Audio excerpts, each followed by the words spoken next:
It's 9:30 at night and a special shipment has just arrived in Homestead after a long day's journey.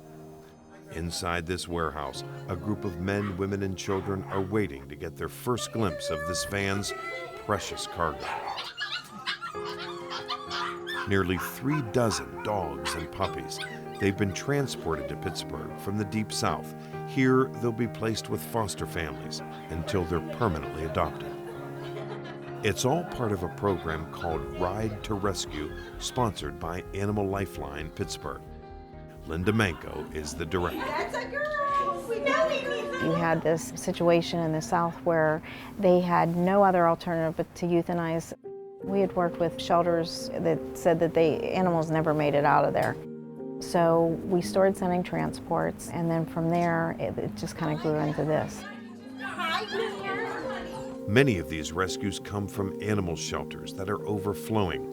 The Humane Society estimates that more than 1 million dogs and cats are euthanized in the U.S. every year. That's because too few people consider adoption when looking for pets. A lot of the animals that we take in are from Mississippi, Louisiana, Tennessee, North Carolina, South Carolina. We've made many, many trips down to Florida. We've even worked with the dogs from Puerto Rico and some of the areas that are hit with hurricanes. But rescuing animals takes time, effort, and of course, volunteers willing to travel hundreds of miles to save the life of a dog. You're coming home with me. So we'll get a call from a shelter, and a lot of times they'll be overflowing. We will make arrangements with drivers. We have a large team of transporters, and they will work on driving down to whatever state we need to go to. We pick up the animals. In the meantime, I'm making arrangements to get them placed either with us in our foster homes, or we'll get them placed with other shelters.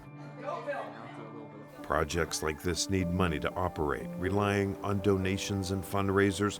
But Animal Lifeline Pittsburgh has taken another step, opening this thrift store on 8th Avenue. It's become a source of badly needed revenue. Everything here, all the proceeds go directly to the pets. There's just a small amount of money that goes towards our rent and utilities. Everything in the store is donated. It's been very successful. Right. Thank you so much. I don't think people really understand what we do here. Laura Fruhan is a part-time volunteer. One of her jobs is educating customers. I love animals, so. Well, thank you. We appreciate it. Please take one of our information. They come in because they're looking for things, but then once they get to the register, we do generally ask, are you aware of us? Do you know what we do? And we pass out our information flyers. And then people are very happy to purchase things here to help the animals. What? I know. John Busen is retired from a career in communications. Now he's working full-time again, this time as a volunteer.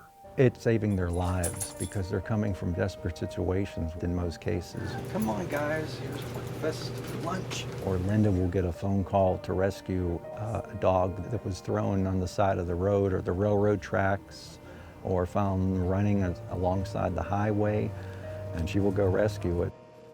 That's the kind of passion and drive Linda has for these animals.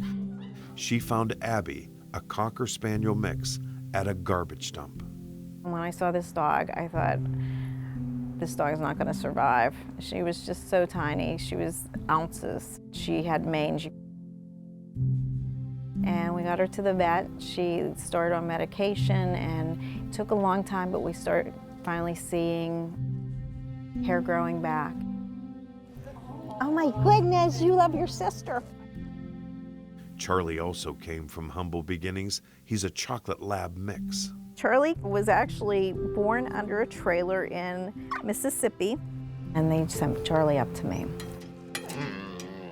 He had gotten adopted, and he ended up being returned to us from no fault of his own. So my husband and I talked about it. We decided that we would adopt him so he wasn't bouncing around anymore. On any given day, shoppers can see Abby and Charlie in the store, and in the back room, even more rescues. That's a great idea. Having the animals around really helps to calm everybody. Everybody that comes in, they want to know where Charlie is. He's our greeter. If he's not here, people want to know why. just love you so much. I know.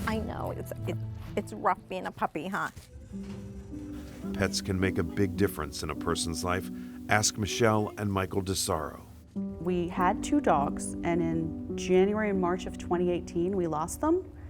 They were 10 and 17. And we went about a year to get another dog. I am friends with Linda Manco on Facebook, and she had shared the picture of Kilo with kind of a description of him and his situation. And I don't know, I just saw his big goofy face and loved him. Kilo came for a visit. Kilo is a 100-pound Akita mix who had a life-threatening condition.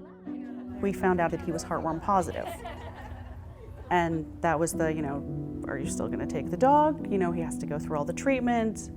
Michelle and Michael did adopt Kilo, and they've had no regrets. We were really lucky that his heartworm treatment was successful. It was a gamble, and we got lucky. We hit the dog lottery. And that's what other pet owners say after choosing to adopt a rescue. My baby. You too are my baby. If you're in a market to go to a rescue, they need homes, and they're very loving. My dream actually is for none of us to ever be needed, for all the dogs to have a home. I hope one day there's no homeless pets, but unfortunately, I'm not sure if we'll ever get to that point, but even if we can make a small impact to lessen how many is out there, that's what we want. Just shake it.